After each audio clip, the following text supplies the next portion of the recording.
नमस्कार, स्वागत है आपका अपडेट एट 12 में और मैं हूं आपके साथ अर्चना मिश्रा। शुरुआत करते हैं सबसे पहले आज की मुख्य गतिविधियों से।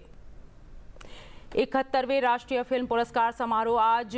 राष्ट्रपति द्रौपदी मुर्मू देश के सर्वश्रेष्ठ कलाकारों को करेंगी सम्मानित। भारतीय सिनेमा की रचनात्मकता और विविधता को मिलेगा मंच। 12वीं फेल को सर्वश्रेष्ठ फीचर फिल्म, कटहल को सर्वश्रेष्ठ हिंदी फिल्म, सर्वश्रेष्ठ अभिनेता शाहरुख खान और विक्रांत मैसी, सर्वश्रेष्ठ अभिनेत्री रानी मुखर्जी। मोहनलाल को मिलेगा सिनेमा जगत का सर्वोच्च दादा साहेब फाल्के पुरस्कार। भारत में आत्मनिर्भरता की ओर एक और बड़ा कदम। केंद्रीय मंत्री अश्विनी वैष्णव ने किया ऐलान। अब दस्तावेज, स्प्रेडशीट और प्रेजेंटेशन जैसे कामों के लिए विदेशी सॉफ्टवेयर नहीं बल्कि स्वदेशी प्लेटफॉर्म जोहो का करेंगे इस्तेमाल। प्रधानमंत्री नरेंद्र मोदी ने लगातार स्वदेशी के महत्व पर दिया जोर। केंद्रीय गृह मंत्री अमित शाह आज गुजरात दौरे पर। गांधीनगर के महात्मा गांधी मंदिर में स्टार्टअप सम्मेलन 2025 का करेंगे उद्घाटन। गांधीनगर में एक पेड़ मां के नाम अभियान के तहत करेंगे वृक्षारोपण। प्रधानमंत्री नरेंद्र मोदी ने त्रिपुरेश्वरी शक्तिपीठ मंदिर का किया भव्य उद्घाटन। मंदिर प्रसाद योजना के तहत 52 करोड़ से हुआ पुनर्विकसित। प्रधानमंत्री ने मंदिर में पूजा अर्चना और प्रदर्शनी का किया अवलोकन। ये कदम धार्मिक और पर्यटन और सांस्कृतिक विरासत को देगा बल। कोलकाता और उसके आसपास के क्षेत्रों में रात भर से हो रही भारी बारिश की वजह से कई इलाकों में हुआ जलभराव। घरों और आवासीय परिसरों में घुसा पानी। जलभराव की वजह से रेल, सड़क और मेट्रो ट्रैफिक बाधित। अब तक 7 लोगों की मौत की पुष्टि।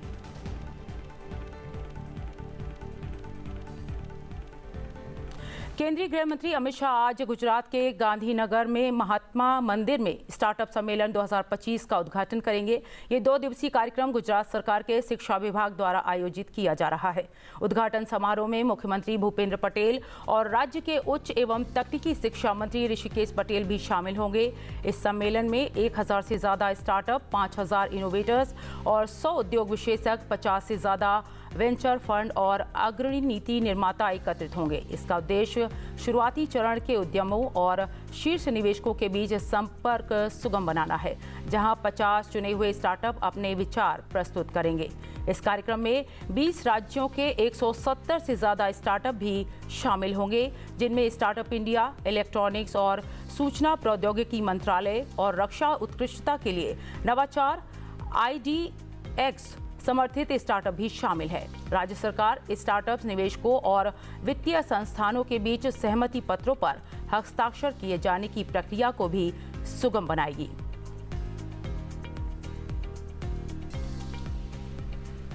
भारत में आत्मनिर्भरता की ओर एक और बड़ा कदम देखने को मिला जब केंद्रीय मंत्री अश्विनी वैष्णव ने ये ऐलान किया कि वे अब दस्तावेज, स्प्रेडशीट और प्रेजेंटेशन जैसे कामों के लिए स्वदेशी सॉफ्टवेयर नहीं बल्कि स्वदेशी प्लेटफॉर्म जोहो का इस्तेमाल करेंगे।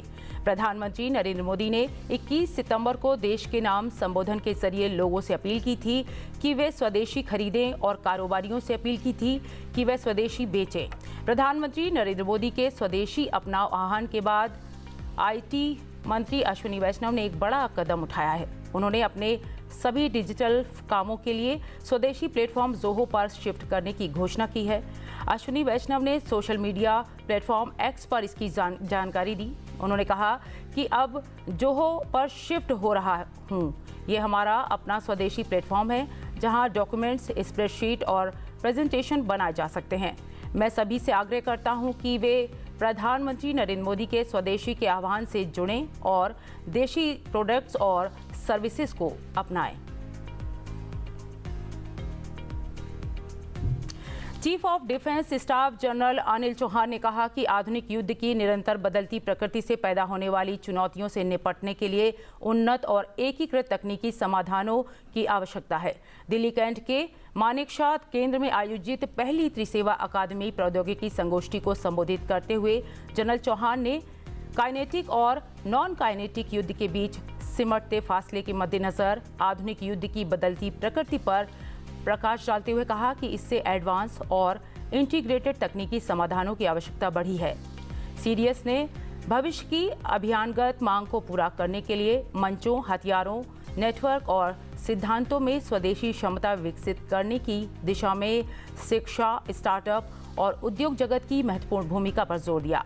उन्होंने संपूर्ण राष्ट्र का दृष्टिकोण अपनाने का आह्वान किया और शिक्षा जगत से नवाचार को बढ़ावा देने और भारत को अगली पीढ़ी की रक्षा प्रौद्योगिकी के विकास में अग्रणी बनाने के लिए प्रतिबद्ध होने का आग्रह किया। Till now, the armed forces used to come out with the LTIPP, that's long-term integrated perspective plans, which were nothing but amalgamation of the requirement of the three services, but and mostly it would be some kind of a threat-based system. Now we are looking at this thing, challenges and threats in a different kind of a manner, and we are looking at capability-based development, a mix of capability and threat-based development. And after that, we'll just distribute those capabilities into the three services. So it's a different kind of an approach we are attempting than what is being done till now. Already we have 404 projects worth 490 crores under IDEX scheme that are being progressed by the three services. And I'm happy to state that AON has been granted to 37 projects and a total of 23 contracts have been signed as on 31st of May 2025.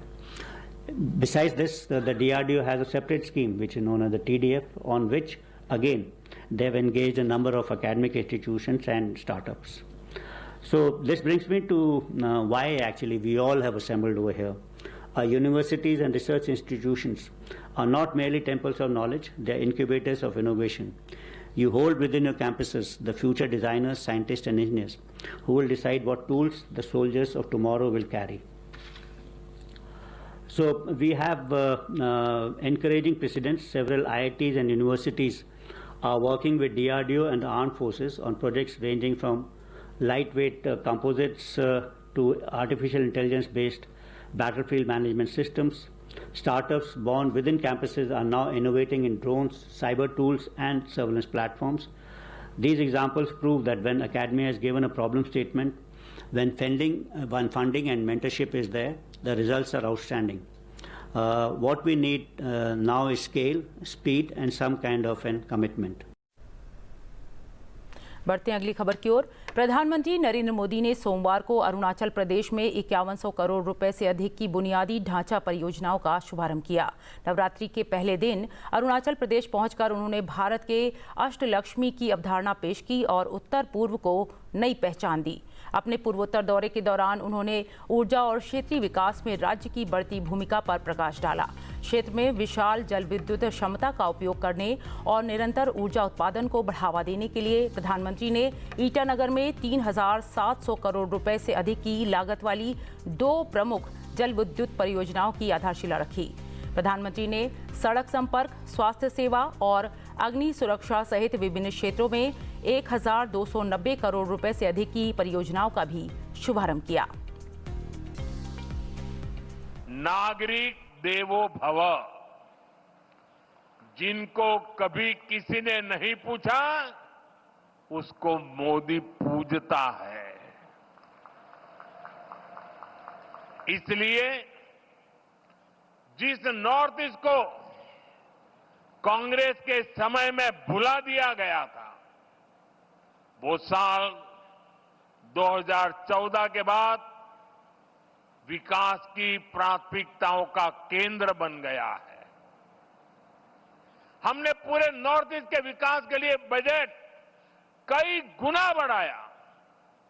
हमने last mile connectivity और last mile delivery को अपनी सरकार की पहचान बनाया। और इतना ही नहीं, हमने ये पक्का किया कि सरकार दिल्ली में बैठकर नहीं चलेगी। अफसरों को, मंत्रियों को ज्यादा से ज्यादा नॉर्थ ईस्ट आना होगा, यहां रात्रि मुकाम करना होगा। ईटानगर के इंदिरा गांधी पार्क में जनसभा को संबोधित करते हुए प्रधानमंत्री ने कहा कि अरुणाचल की धरती न केवल उगते सूरज की धरती है बल्कि देशभक्ति का उद्गम स्थल भी है। नरेंद्र मोदी ने कहा कि ये एक पावन जगह है। देश के विकास की ड्राइविंग फोर्स बन रहा है और बहुत बड़ा फोकस यहाँ सुशासन पर है, गुड गवर्नेंस पर है। हमारी सरकार के लिए नागरिकों के हितों से बड़ा कुछ भी नहीं। आपका जीवन आसान बने, और आसान बने, इसलिए ईज ऑफ लिविंग, आपको आने जाने में मुश्किल ना हो, इसलिए ईज ऑफ ट्रैवल, आपको इलाज में परेशानी ना हो, इसलिए ईज ऑफ मेडिकल ट्रीटमेंट, आपके बच्चों को पढ़ाई में दिक्कत ना हो, इसलिए ईज ऑफ एजुकेशन, आपको व्यापार कारोबार में परेशानी ना हो, इसलिए ईज ऑफ डूइंग बिजनेस। इन सारे लक्ष्यों को लेकर यहां डबल इंजन की बीजेपी सरकार काम कर रही है। जिन इलाकों में पहले कोई सड़कों की सोच भी नहीं सकता था, आज वहां अच्छे हाईवे बन रहे हैं। सेला टनल जैसा इंफ्रास्ट्रक्चर कुछ साल पहले तक ये सोचना भी असंभव था, लेकिन आज सेला टनल अरुणाचल की पहचान बन चुकी है। इस कार्यक्रम के बाद प्रधानमंत्री नरेंद्र मोदी ने ईटानगर में व्यापारियों और उद्यमियों से बातचीत की। इस बातचीत के दौरान व्यापारियों और उद्यमियों ने जीएसटी सुधारों और जीएसटी बचत उत्सव के शुभारंभ की सराहना की। प्रधानमंत्री ने बताया कि इन पहलों से मत्स्य पालन, कृषि और अन्य स्थानीय उद्यमों जैसे प्रमुख क्षेत्रों को कैसे लाभ होगा। प्रधानमंत्री ने गुणवत्ता मानकों को बनाए रखने और भारत में निर्मित उत्पादों को खरीदने की प्रबल भावना को बढ़ावा देने के महत्व पर जोर दिया। क्वालिटी हम इंप्रूव करें, पैकेजिंग का बड़ा महत्व है आजकल। देखिए, पहले के जमाने में आयुर्वेद की जो दवाइयां होती थी वो पूरा थैला भर लेकर के साथ जाना पड़ता था, और जहां जाते थे वहां उबालना पड़ता था, फिर उसमें से कुछ ये पियो, फिर पाउडर रहता था। धीरे धीरे उसमें बदल आ गया और एकदम मॉडर्न वे में तो आयुर्वेद बहुत पॉपुलर हो गया। वैसे ही हम जो भी बनाए उन सब चीजों को हमारी कोशिश होनी चाहिए कि हम इसको पूरी तरह बहुत ही अच्छे पैकेजिंग का भी ध्यान करना पड़ेगा। दूसरा मेरा आग्रह होगा, अब हमने ग्लोबली सबको टारगेट करना चाहिए। भले प्रोडक्ट किसी इलाके की होगी, ऑनलाइन जैसा आपने कहा कि उन्होंने ऑनलाइन काफी काम शुरू किया, हमने ऑनलाइन जाना चाहिए, अपनी खुद की प्रोडक्ट तैयार करनी चाहिए। दुनिया में कभी कभी लोग ऐसी चीजें ढूंढते रहते हैं, वो खरीदते हैं, हमें कोशिश करनी चाहिए। पूर्वोत्तर दौरे के क्रम में ही प्रधानमंत्री नरेंद्र मोदी ने सोमवार को नवरात्र के पहले दिन ही त्रिपुरा पहुंचे और उन्होंने त्रिपुरा के गोमती जिले में उदयपुर में स्थित 524 साल पुराने त्रिपुर सुंदरी मंदिर में दर्शन पूजन किया। केंद्र सरकार की ओर से मंदिर का जीर्णोद्धार कराया गया है। इस दौरान त्रिपुरा के राज्यपाल एन इंद्रसेन रेड्डी और मुख्यमंत्री माणिक साहा भी मौजूद थे। 500 वर्ष से भी अधिक पुराना ये मंदिर 51 शक्तिपीठों में से एक है। इस मंदिर का केंद्र सरकार की प्रसाद योजना के तहत 52 करोड़ रुपए की लागत से जीर्णोद्धार किया गया है। इस मंदिर का निर्माण महाराजा धन्य माणिक ने 1501 में करवाया था। स्थानीय लोग इसे त्रिपुरेश्वरी मंदिर या माता बाड़ी के नाम से भी जानते हैं। मान्यता है कि यही देवी सती का दाहिना चरण भाग भगवान शिव के तांडव के समय गिरा था।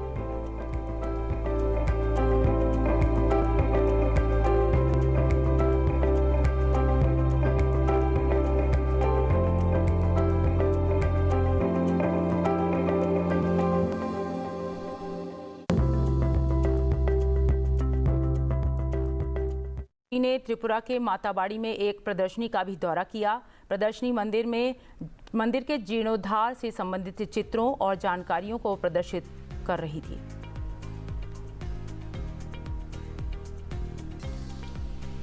भारत सरकार की तरफ से 1 अगस्त को 71वें राष्ट्रीय फिल्म पुरस्कार के विजेताओं के नाम का ऐलान किया गया था। आज वो पल आ गया है जब उन सभी विनर्स को अवार्ड देकर सम्मानित किया जाएगा। राष्ट्रपति द्रौपदी मुर्मू आज शाम 4 बजे दिल्ली के विज्ञान भवन में अलग अलग कैटेगरी में विजेताओं को पुरस्कार देकर सम्मानित करेंगी। सर्वश्रेष्ठ फीचर फिल्म पुरस्कार हिंदी फिल्म 12वीं फेल को और सर्वश्रेष्ठ हिंदी फिल्म पुरस्कार कटहल को दिया जाएगा। सर्वश्रेष्ठ अभिनेता का पुरस्कार शाहरुख खान को जवान फिल्म्स के लिए दिया जाएगा। विक्रांत मैसी को 12वीं फिल्म फेल के लिए संयुक्त रूप से दिया जाएगा। अभिनेत्री रानी मुखर्जी को श्रीमती चटर्जी बनाम नॉर्वे फिल्म के लिए सर्वश्रेष्ठ अभिनेत्री का पुरस्कार दिया जाएगा। अभिनेत्री निर्देशक और निर्माता मोहनलाल को 2023 के लिए प्रतिष्ठित दादा साहेब फाल्के पुरस्कार प्रदान किया जाएगा। हिंदी फिल्म रॉकी और रानी की प्रेम कहानी को सर्वश्रेष्ठ लोकप्रिय फिल्म का पुरस्कार प्रदान किया जाएगा। सैम बहादुर को राष्ट्रीय, सामाजिक और पर्यावरणीय मूल्यों को बढ़ावा देने वाली सर्वश्रेष्ठ फीचर फिल्म कहा गया है।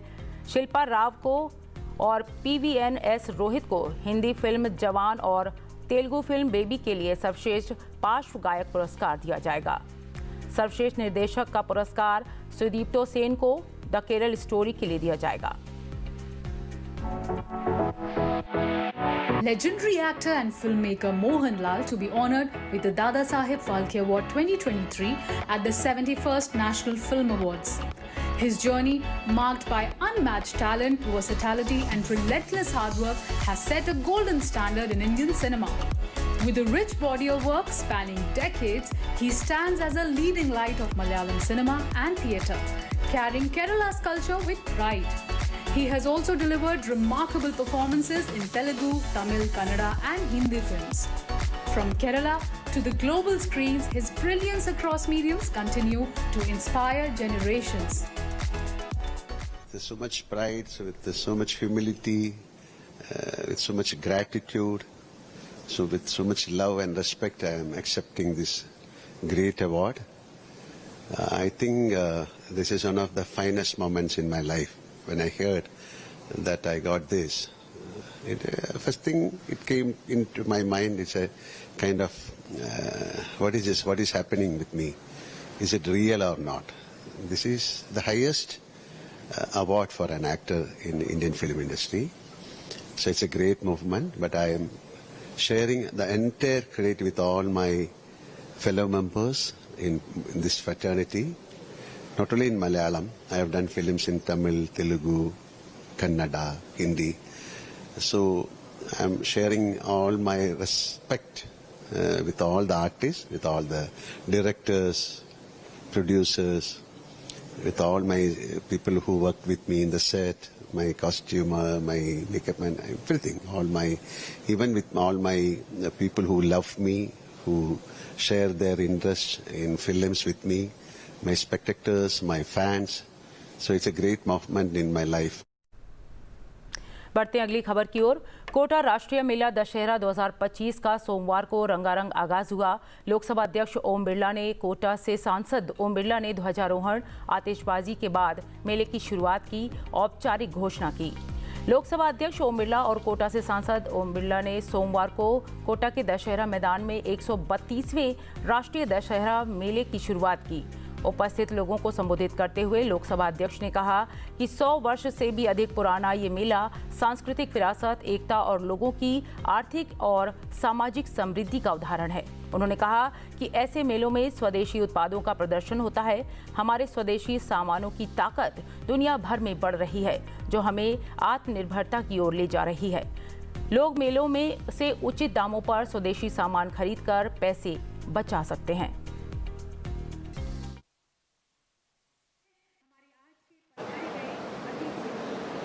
100 वर्ष से पहले का ये दशहरा हमारी संस्कृति का, लोगों के जोड़ने का, लोगों के मिलन का और लोगों के आर्थिक परिवर्तन का मेला है। आज संपूर्ण देश के अंदर माननीय प्रधानमंत्री जी के नेतृत्व में बचत उत्सव भी मनाया जा रहा है। स्वदेशी पहने, स्वदेशी अपनाए, स्वदेशी का निर्माण करें, हमारी स्वदेशी वस्तुएं, स्वदेशी सामानों की ताकत दुनिया में बढ़े और उसके साथ लोगों की आर्थिक बचत भी हो। और इसीलिए आर्थिक बचत के साथ महंगाई कम कर इस मेले में ज्यादा से ज्यादा लोग स्वदेशी वस्तुएं खरीदे, स्वदेशी सामान खरीदे और अपने पसीने से बनी हुई उन चीजों और वस्तुओं को खरीदने का काम इस मेले से आने वाले समय में होगा। विदेश मंत्री एस जयशंकर ने सोमवार को न्यूयॉर्क में संयुक्त राष्ट्र महासभा के 80वें सत्र के दौरान अमेरिकी विदेश मंत्री मार्को रूबियो से मुलाकात की। ये मुलाकात दोनों नेताओं की इस साल की व्यापारिक तनातनी के बाद आमने सामने की बातचीत थी। भारत अमेरिका संबंधों में हाल के महीनों में तनाव देखने को मिला था, खासकर तब जब अमेरिकी राष्ट्रपति डोनाल्ड ट्रंप ने भारत द्वारा रूसी तेल की खरीद पर प्रतिक्रिया देते हुए भारतीय सामानों पर 25% टैरिफ लगा दिया था। इसके बावजूद दोनों देश अब संबंध सुधारने और एक द्विपक्षीय व्यापार समझौते यानी BTA की दिशा में काम कर रहे हैं। इस संबंध में वाणिज्य मंत्री पीयूष गोयल की अगुवाई में भारतीय प्रतिनिधिमंडल वॉशिंगटन में वार्ता कर रहा था। इससे पहले 16 सितंबर को अमेरिकी व्यापार प्रतिनिधि के अधिकारियों के भारत दौरे के दौरान सकारात्मक चर्चा हुई और दोनों पक्षों ने जल्द ही पारस्परिक रूप से लाभकारी समझौते को अंतिम रूप देने की दिशा में काम तेज करने पर सहमति जताई। राष्ट्रपति डोनाल्ड ट्रंप ने भी भरोसा जताया है कि भारत और अमेरिका के बीच समझौता करने में कोई कठिनाई नहीं होगी। इस मुलाकात से पहले एस जयशंकर और रूबियो की बातचीत जुलाई में वॉशिंगटन में 10वें क्वाड विदेश मंत्रियों की बैठक के दौरान हुई थी। जनवरी में भी दोनों नेताओं के बीच चर्चा हुई, लेकिन व्यापारिक विवादों के बीच ये उनकी पहली सीधी मुलाकात रही। एस जयशंकर और रूबियो की ये मुलाकात भारत अमेरिका संबंधों में नई ऊर्जा भरने और व्यापारिक मतभेदों को दूर करने की दिशा में अहम मानी जा रही है।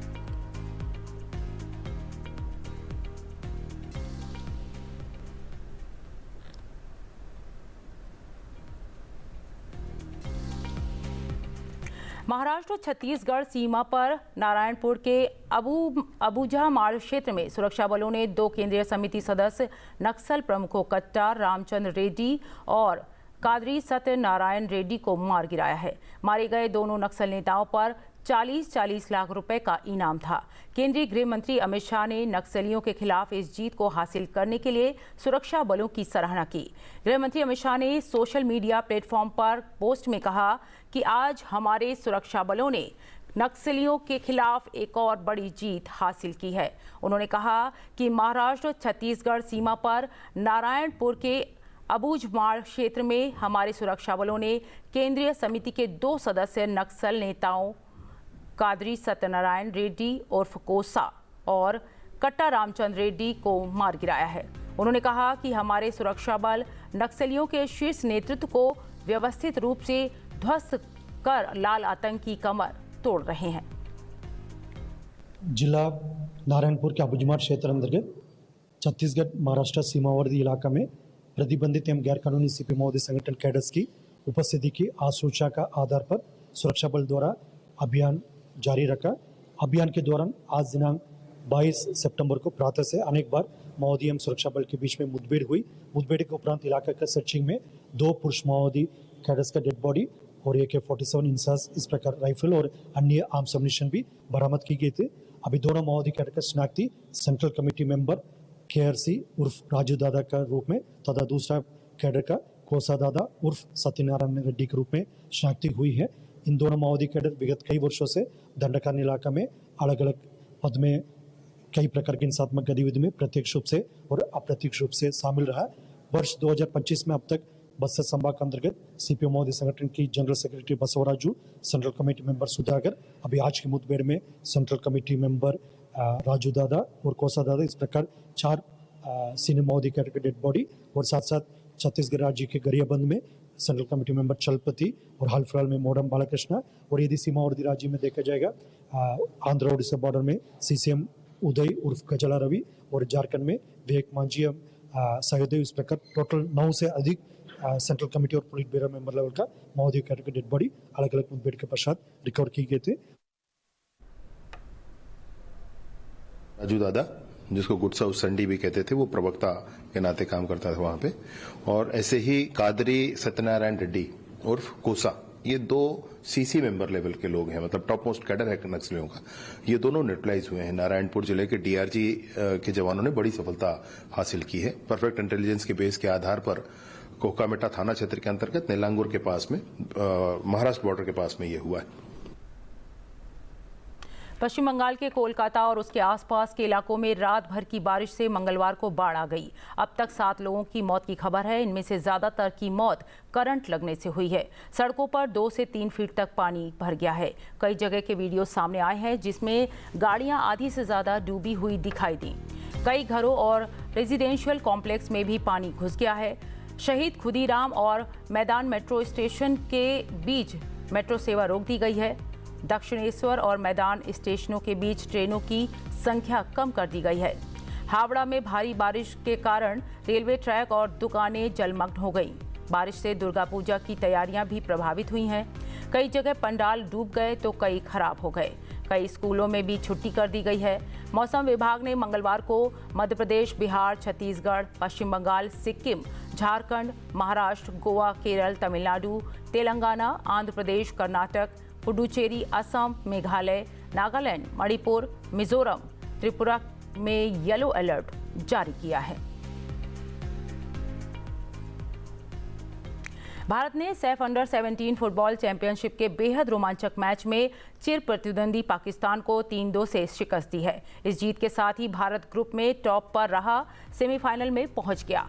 श्रीलंका की मेजबानी में सैफ अंडर 17 चैंपियनशिप खेली जा रही है।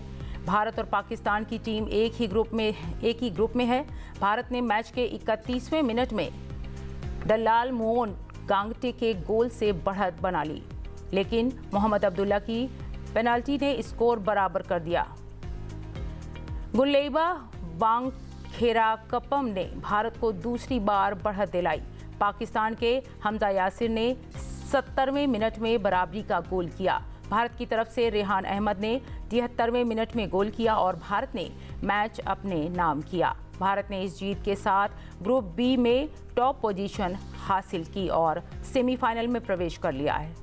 सेमीफाइनल में भारतीय टीम का मुकाबला नेपाल से होगा, जबकि पाकिस्तान का सामना बांग्लादेश से होगा। दोनों सेमीफाइनल मुकाबले 25 सितंबर को खेले जाएंगे। राष्ट्रकवि रामधारी सिंह दिनकर की आज 117वीं जयंती है। दिनकर जी का जन्म 23 सितंबर 1908 को बिहार के बेगूसराय जिले में सिमरिया गांव में हुआ था। रामधारी सिंह दिनकर ने अंतर्राष्ट्रीय स्तर पर हिंदी को पहचान दिलाने में महत्वपूर्ण भूमिका निभाई है। हिंदी साहित्य में उनके योगदान के लिए उन्हें पद्म भूषण जैसे प्रतिष्ठित पुरस्कारों से सम्मानित किया गया है, जिससे उन्हें राष्ट्रीय और अंतर्राष्ट्रीय दोनों स्तरों पर पहचान मिली।